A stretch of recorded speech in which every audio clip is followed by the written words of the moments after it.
pediatric clinic, so Let's see. yeah. You'll see, but whatever's here is on ATI. They're like pincushions, babies when they go into the clinic.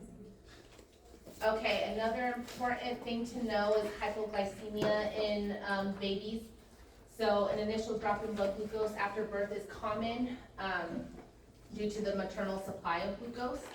So the glucose levels aren't usually assessed in healthy newborns, and they have adequate glycogen stores, so you won't check on a healthy term newborn unless they're showing signs of hypoglycemia. Again, depending on your baby, the newborn's weight at the time of assessment and versus, or their weight to the week's gestation, I'll let you know if baby is gonna be LGA, SGA, so you may have to check sugars depending on what the baby's weight is in terms of gestational weeks. Newborns who have risk factors for hypoglycemia should have a blood glucose level checked within the first hour after birth. And this includes newborns preterm, small or large for gestational age, and newborn diabetic signs. So I repeated that a lot for a reason. Interventions are indicated for at-risk newborns when their blood glucose levels are less than 40 to 45. Again, anything less than 45 of CBG, you're going to go ahead and usually the protocol, look at your facility protocols, but essentially if it's less than that, you're going to have the client feed the baby, so whether it's breastfeeding or formula feeding, and then you're going to recheck 30 minutes after baby has eaten. And at that 30 minutes, if it's above 45, then we're good. If it's below 45, then you're going to have to do a kill stick, send a lab down to get an accurate lab result of the result of it, and then you'll have to initiate formula, or if some parents are going to refuse formula, then you just let them know, okay, well, we're going to transfer your baby to the NICU, and baby's going to have an IV started and started on dextrose. So typically at that point, if baby sugar's low, usually the parents are okay with giving the formula, but there are parents out there that will not want formula whatsoever, and that's the result of it. These babies are usually sent to the NICU and started on IVs and given dextrose. They really do that? They like literally send their babies to us? So if they're gonna refuse it, we can't do that as a postpartum, because that baby needs one more. So instead of giving your baby just some formula, you'd rather get them focused. That's why usually we tell them that, and that usually scares them. But there are some parents that are very adamant that their baby will not receive, so, unfortunately it happens. So you're saying essentially, I don't know, I just want to reiterate this. So you said an hour after birth, that's when we need to do the hypoglycemia test, no matter what. Usually it's within the first couple hours, so they're, during the recovery period, so after delivery, usually they're on labor and delivery for the first couple hours, before we move them on to postpartum. So within the first couple hours, you should be getting a CBG on baby before you transfer them over to postpartum. So you never want to transfer a baby, especially if they are small for gestational, LGA, diabetic mom. You never send them over without a CBG, just because you can send that baby and that baby's not stable with the blood glucose. So then you have a nurse that's checking, oh my gosh, the blood glucose is 12. Whose responsibility should it have been? The first nurse. So basically like every baby, right? Essentially. Because you said large, small, preterm, and diabetic. No, you have your average for gestational. So if baby's AGA, you don't have to check blood sugars. So if baby is AGA, and AGA is where you get baby's weight. So if baby is 38 weeks and 3 days, and baby's weight is 3,200 grams, there's a chart. I'll bring the chart next week and I'll show you guys before your exam. You just follow a chart on if baby's a male or female. So if this baby's a female, you're gonna look at the female, you're gonna look at the gestational weeks, so you go to your 38 weeks, and then you'll go to however much your baby weighs. So if this baby is 3,200 grams, then we're gonna go look at 3,200 grams, and the column's gonna tell you AGA, or it's gonna be over to the column LGA or SGA. Okay. We're always gonna monitor for manifestations of hypoglycemia, so this is gonna be jitteriness, tremors, weak or high-pitched cry, decreased tone, poor feeding, apnea, respiratory distress, low temp, seizures, blood glucose less than 45, typically. Initiate feeding with breast milk or formula to clinically stabilize the newborn to maintain increased blood glucose levels. So again, if you're checking blood glucose levels, try and have this, if they're breastfed, they should be eating at least every 2 to 3 hours at minimum. Initiate feeding, continue to monitor blood glucose levels and feed every 2 to 3 hours for the first 24 hours of life, and then at-risk newborns, and then those who have demonstrated hypoglycemia as per facility protocol. Again, each facility's protocol is different, so if you have your level that came back low, you feed, recheck. If that level came back low, typically you're gonna draw from a heel stick and send that down to the lab, and then you're going to initiate probably formula.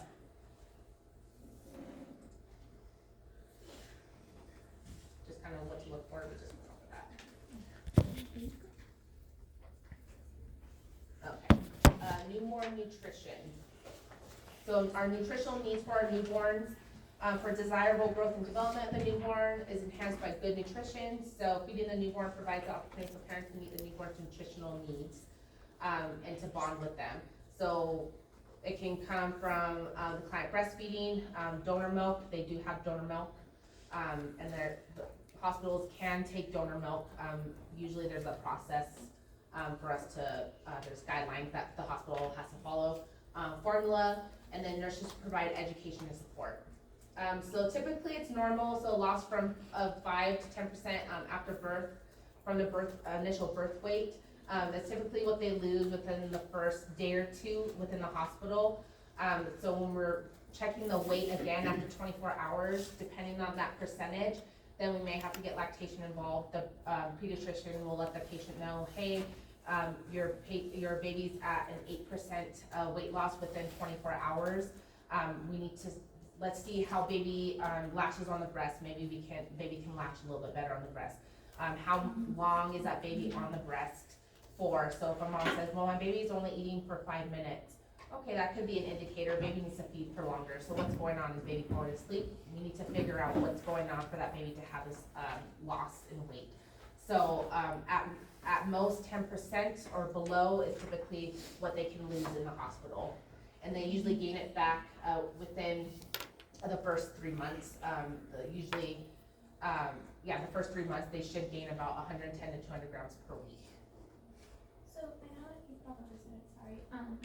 How would you know that the baby's getting milk? Breastfeeding. So breastfeeding is the optimal source of nutrition for newborns. Usually it's recommended to exclusively breastfed for the first 6 months of age. And then that's only just because you're introducing solids at this point. So they're also getting nutritional needs from their solids. Newborns should be breastfed every 2 to 3 hours, and then parents should wake the newborn to feed at least every 3 hours during the day and every 4 hours during the night until that baby is gaining weight. And then once baby is at the adequate and baby's eating just fine, breastfeeding is going well, then it's on demand. Breastfeeding should occur 8 to 12 times within the 24 hours, and then the feed on demand schedule can be followed. Placing the nipple 2 to 3 centimeters of the areolar tissue around the nipple into the baby's mouth aids adequately compressing the milk ducts. So the placement decreases stress on the nipple and prevents cracking and soreness. So this picture right here, you may see it better on the PowerPoint. So you'll see kind of like the lips are fanned out, kind of like this. So that's when you know that baby has a good latch on that breast, and it should be around the areolar tissue as well. So it's not just the nipple they have to get in the mouth, they have to go around the nipple. So especially when you are helping latch baby, you always want to look for that. If mom is like, ow, ow, ow, then your nose kind of, baby's like right at the tip, and that's why you'll see more cracked nipples and soreness from that. Breastfeeding advantages. So if babies are being breastfed, this reduces the risk of infection. It promotes rapid brain growth, provides protein and nitrogen for neurologic cell building. It contains electrolytes and minerals, easy for the newborn to digest, reduces incidence of sudden infant death syndrome, SIDS, allergies, and childhood obesity, and then promotes maternal-infant bonding and attachment. And then just different positions to feed baby, the breastfeeding positions here. Typically the most common that you'll see is that cradle position, so that first position there. Typically with women that have large breasts, it's usually easier to do the football hold. They usually have a better latch doing it that way. But again, you want to try all these different positions with the patient so you can get an adequate latch in the most comfortable position for mom. So remember, if mom is comfortable, then baby's gonna be good. So both of them should be comfortable. Environment needs only vitamin doesn't go through breast milk, right? Yes, so sometimes they may, at the first appointment, they say they may add, want to add drops to like their milk Yeah. and stuff, or to their, you can give it to them, but usually it's a bad taste in the newborn's mouth. Formula feeding can be an adequate source of nutrition. They should be fed every 3 to 4 hours. Parents should awaken the newborn to feed at least every 3 hours during the day and at least every 4 hours during the night until the newborn is feeding well and gaining weight. And then they can feed on demand, and usually they're on a schedule. So typically these babies will start to go on a schedule like, okay, we're at the 2-hour mark. Okay, baby's hungry again. It's usually the same time every day. As a nurse, when you are going through formula teaching, usually you give an informational guideline of how to prepare formula. So when it comes to the mix, how they're gonna mix, the temperature of the water, I think it's in your ATI book, if you wanna look there to go more into it. It was just too much information, I'm really not gonna go over it. It's not very important, but it is important to let your, the patients know of how to prepare the formula. Just because, if they go home, they could have an at-risk increase of infection with baby, so or like bacteria. So if you, like the container of formula, it comes with a scoop. So typically, you know, as parents, they just scoop and leave the scoop in there and close it and just wait. That's introducing bacteria to it. So they always say, you know, make sure your hands are washed, make sure the water's at the certain temperature. The scoop should be out of the box, it should never be left in there. So it has all these guidelines, so definitely look in your ATI book, and it does have those guidelines in the chapter book. It's just a lot of information. Intervening for newborn nutrition, we want to provide the parent with education about feeding readiness cues, so how baby's going to act when they're hungry typically. Usually babies have the hands to mouth or hand to hand movement, so sometimes if they're sucking on their fingers, that may indicate that they're hungry. Those sucking motions, rooting, so that rooting when they're trying to bite their cheek, and then mouthing, so they're kind of opening their mouth, opening and closing. Complications for newborn nutrition, so especially newborns who are sleepy, and usually the newborns are pretty sleepy within the first 24 hours. It's very important to try and feed baby at least every 4 hours, especially in this period. So sometimes you may have to unwrap the newborn, change the newborn's diaper, that will wake them up. Hold the newborn upright and turn them from side to side to try and wake them up. The parents can try talking to them, massaging the back, rubbing the hands and feet, just because that's where they get most of their stimuli from. And apply a cool cloth on the baby's face to try and wake them up. And definitely if the lights are dim, turn those lights on to the brightest, as bright as they can get. Newborns who are fussy, of course, you're gonna have a newborn that's fussy, and if you have a fussy newborn, they're not gonna wanna eat. So you can try swapping the newborn, hold the newborn close, move, rock them gently, reduce the newborn's environmental stimuli, and place the newborn skin to skin. So try and get that newborn to calm down, just to help that patient out, just get that newborn to calm down, and then you can try breastfeeding or try formula feeding. Our failure to thrive babies, So this is a slow weight gain and they usually fall between the 5th percentile on the growth chart. So newborns who are breastfed, usually lactation is gonna get involved. They're going to evaluate positioning in the latch during breastfeeding. So typically, if you have the newborns that aren't reaching their weight requirements at their age, typically they may cease like lactation once or twice a week to get their weights checked, or even daily weights. You want to massage the breast during feeding to have that let down. Determine feeding patterns and the length of the feedings. So if baby is a failure to thrive, we always educate the patient to write down when they're feeding, how long they're feeding on each side. If the newborn's spitting up, the newborn can have an allergy to dairy products. So this could be the maternal's intake of dairy products, and she may need to eliminate dairy from the diet. So we'll try to figure out what's going on. Newborns who are formula feeding, so you want to evaluate how much and how often the newborn is feeding.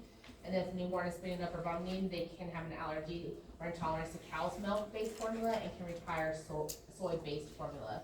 Again, with formula, there's so many different types of formula that parents can turn to. So if you have a newborn that's spitting up a lot, then they may recommend another one. So there may be 5 different types of formula that the parent has to try before it agrees with baby.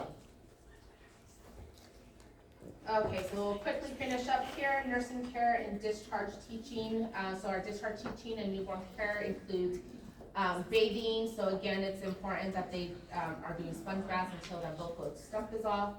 Umbilical cord care, circumcision care, car seat safety, environmental safety, newborn behaviors, feeding, elimination, clinical findings of illness to report to the provider. Again, most of your discharge teaching, you're gonna go over this again, but during the postpartum, they should be educated on this information already. So when they're feeding, you let them know how often they should be feeding baby.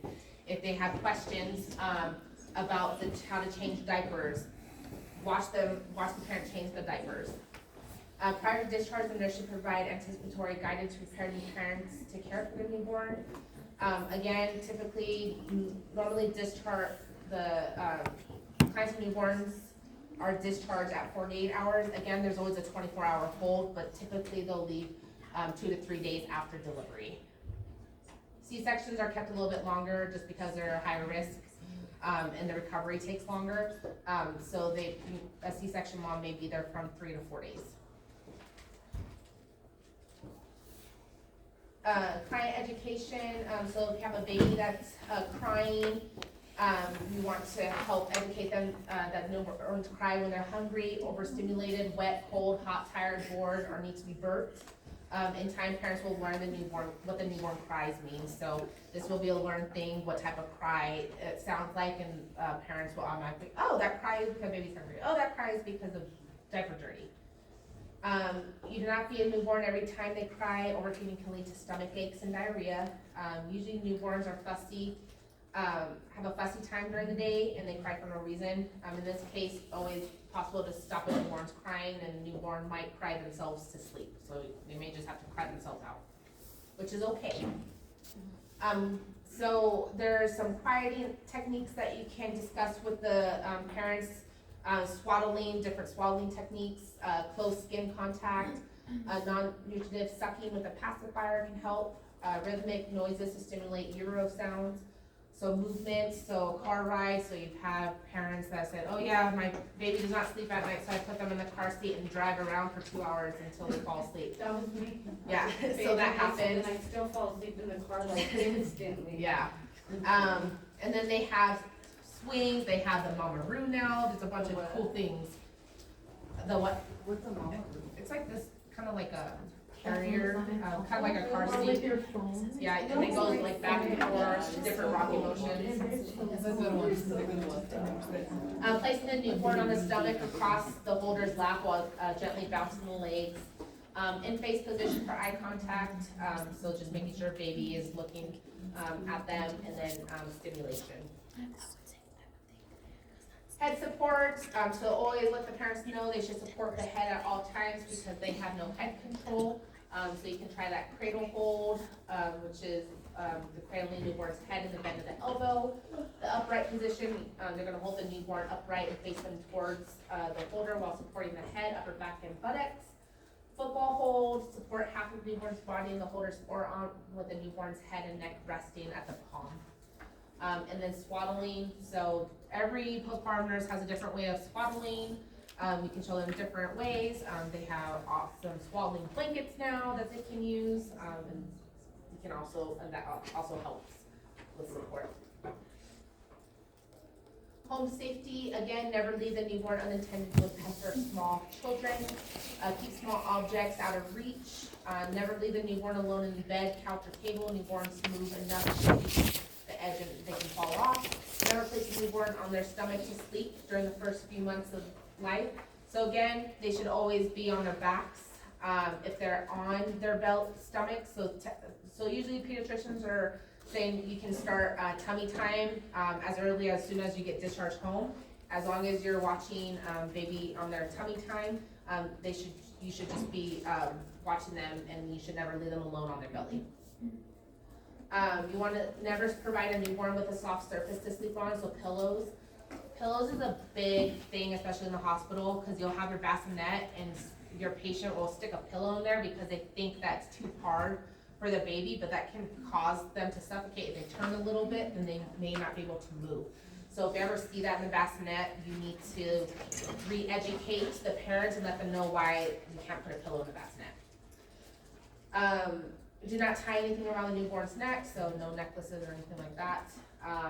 Monitor the safety of the newborn's crib, so the space between the mattress and the side of the crib should be less than 2 finger breadths, and the slats in the crib should be no more than 2 1/4 inches apart. Typically, cribs nowadays have these requirements, but if you're using a crib from the 1800s or something, it may be different, so always just measure that. So if you're using a crib from your great-great-grandmother, Your vintage. yeah. Car seat safety, so always use an approved rear-facing car seat in the back seat. Typically, the hospitals will check the expiration date of car seats, and it has to be, they should have an expiration date of 6 years, so they have 6 years. Usually, parents will keep using the same car seat over and over again, as long as it's within the 6 years, then they're fine. The nurse should instruct the parent to place a newborn at a 45-degree angle to prevent the newborn's head from falling forward and obstructing the airway. Again, nowadays, they're getting really fancy with their car seats, so they have the little adjustable already, like, oh, your baby's a newborn, okay, we're gonna be in that one station, so, they have seats like that, but, They have things that turn into a stroller. yep, crazy stuff. You want to keep infants in rear-facing car seats until age 2 or until the child reaches the maximum height and weight of the seat. So always just look at the car seat and what it says. Newborn wellness checkup, so that every newborn should be seen and examined at the provider's office within 72 hours after discharge. It's recommended that wellness checks at 2, so it's gonna be a lot. So 2 to 5 days. At 1 month, 2, 4, 6, 9 months, and 12 months, 15 months, 18 months, 2 years, 2.5 years, 3 years, 4 years, and every year thereafter. We want to review the schedule for immunizations with parents, so typically they'll get a list from their doctor's office, and usually they can just post it on their refrigerator or something, and like, and usually they'll let them know, hey, just let you know at the 1 month we're going to have like 4 shots, 4 immunizations, just to prepare. Okay, and then manifestations of illness to report. So this is just to let the parents know if the baby has these signs or symptoms, then they need to call the provider or get them to the hospital immediately. So a temperature greater than 38 degrees Celsius, they should come in. Poor feeding or little interest in food, forceful vomiting, frequent vomiting.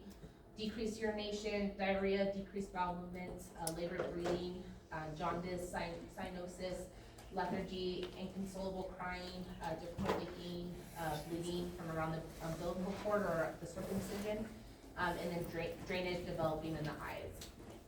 So again, some of these things, they can call the provider, or most of the time, all parents will just take them to the hospital right away. Okay, any questions on newborn?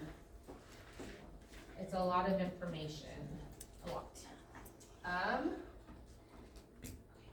think on the topical outline, there was an ATI video I was gonna do with you guys, but I couldn't find it, so I didn't do it with the other class. So, for the rest of the time, you can go ahead and take a break, but at least for the next 30 minutes, if you wanna go ahead and work on your study guide, this is your chance to do that now. And then